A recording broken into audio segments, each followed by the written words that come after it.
ఆలేరు ఆ ప్రాంతం నేను ప్రత్యక్షంగా పర్యటనకు పోయొచ్చిన అధ్యక్ష. నేనే స్వయంగా పాదయాత్ర చేసిన అధ్యక్ష. అక్కడ ఆడపిల్లలు వచ్చి అయ్యా మా పిల్లలకు పెళ్లిళ్ళు అయితే మా పిల్లల్ని ఇక్కడ ఉంచుతలేము, మేము పట్టణమో ఎక్కడైనా పోయి బతకమంటున్నాం, వీడు ఉంటే పిల్లలు పుట్టడం కష్టం, పుట్టే పిల్లలు కూడా అంగవైకల్యంతో పుట్టే పరిస్థితి వచ్చింది అని. నేను అడిగిన ఆడబిడ్డల్ని ఎందుకమ్మా ఏం తల్లి ఏం కష్టం వచ్చిందని. ఒకప్పుడు మూసీలో నీళ్లు ముంచుకొని మేము తాగేటోళ్ళమయ్యా, ఈరోజు చూడు నువ్వే చూస్తున్నావు కదా, మూసీ పక్కన నిలబడలేని పరిస్థితి, దుర్భరమైన కంపు, కలుషితమైన నీళ్లు. ఈ నీళ్లు ఇక్కడనే కాదు మా పంట పొలాలలో పారి మా పశువులు మా మేకలు నీళ్లు తాగి చచ్చిపోవడమే కాకుండా మేము పండించే కూరగాయలు పంటలు ఇవే తినడం వల్ల మేము జీవించలేని పరిస్థితి వచ్చింది.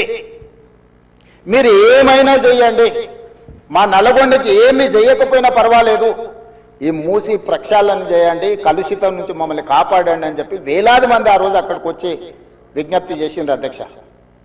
ఇన్ని పరిస్థితులను చూసి ప్రపంచం అభివృద్ధి చెందుతున్న విధానాలను చూసిన తర్వాత మా ప్రభుత్వం స్పష్టమైన నిర్ణయం తీసుకున్నది అధ్యక్ష. ఎట్టి పరిస్థితుల మూసీ నది ప్రక్షాళన చెయ్యవలసిందే.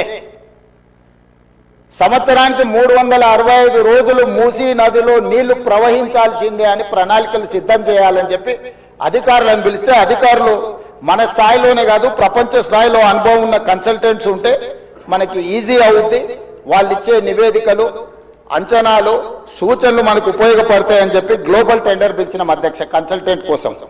అందులో జాయింట్ వెంచర్ కన్సార్షియం కింద మాన్హాట్ సింగపూర్ ప్రైవేట్ లిమిటెడ్, సింగపూర్కు సంబంధించిన సంస్థ, Cushman Wakefield private limited, Rios design studio, ఒకరు ప్రాజెక్టులు డిజైన్లలో, రెండవరు ఫైనాన్షియల్ కన్సల్టెంట్స్, ఒక ఆర్థికంగా ఏ రకంగా బ్యాంకుల నుంచి రుణాలు పొందాలి, ఏ రకంగా వ్యాపార కేంద్రాలను అభివృద్ధి చేయాలి, మూడవరు నీళ్లను ఏ విధంగా ఉపయోగించాలో ఈ ముగ్గురు కన్సార్షియం కింద ఏర్పడి ఈరోజు మూసీ రివర్ డెవలప్మెంట్ ఫ్రంట్ నుంచి మనం టెండర్లు పిలిచి ఈ కన్సల్టెంట్ని మనం అపాయింట్ చేసుకోవడం జరిగింది అధ్యక్ష. ఈ 3 వ్యాపార సంస్థలు కలిసి జాయింట్ వెంచర్ కింద ఈరోజు మనం మూసీ నది ప్రక్షాళన, మూసీ నది పునరుద్ధరణకు కన్సల్టెంట్గా ఉండి ఈరోజు నివేదికలు తయారు చేస్తున్నారు అధ్యక్ష. వాళ్ళు ఇచ్చిన ప్రాథమిక అంచనాలు, ప్రాథమిక నివేదికలు, ఫస్ట్ ఫేజ్ ఉస్మాన్ సాగర్ నుంచి బాపు ఘాట్, హిమాయత్ సాగర్ నుంచి బాపు ఘాట్, ఈ 2 ఇక్కడికి వచ్చి కలిసి బాపు ఘాట్ దగ్గర గాంధీ సరోవర్ మనం నిర్మించదలుచుకున్నాం అధ్యక్ష. ఇది 9.5 కిలోమీటర్లు ఉంది గండిపేట నుంచి బాపు ఘాట్ వరకు. హిమాయత్ సాగర్ నుంచి బాపు ఘాట్ వరకు 11.5 కిలోమీటర్లు ఉంది అధ్యక్ష దాదాపుగా. ఈ 2 కలిస్తే ఒక వి షేప్ లో అభివృద్ధి జరుగుతుంది. ఇది 21 కిలోమీటర్లు.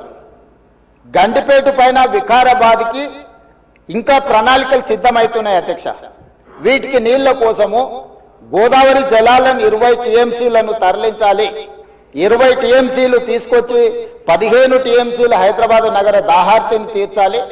5 టీఎంసీలు గండిపేటలో వదిలి శాశ్వతంగా ఈ నీటి సమస్యను పరిష్కరించాలి అని చెప్పి రోజు ప్రణాళికలు సిద్ధం చేయడమే కాకుండా 7,000 కోట్ల రూపాయలతోని గోదావరి నదీ జలాలను ఈ రోజు తరలించుకొచ్చి మూసీ నది, ఈసీ నదిలో వదిలి ఈరోజు 3 నదుల యొక్క సంగమం చేసి ఈరోజు అభివృద్ధి కార్యక్రమాన్ని ముందుకు తీసుకెళ్లాలని పనులు ప్రారంభించిన అధ్యక్ష.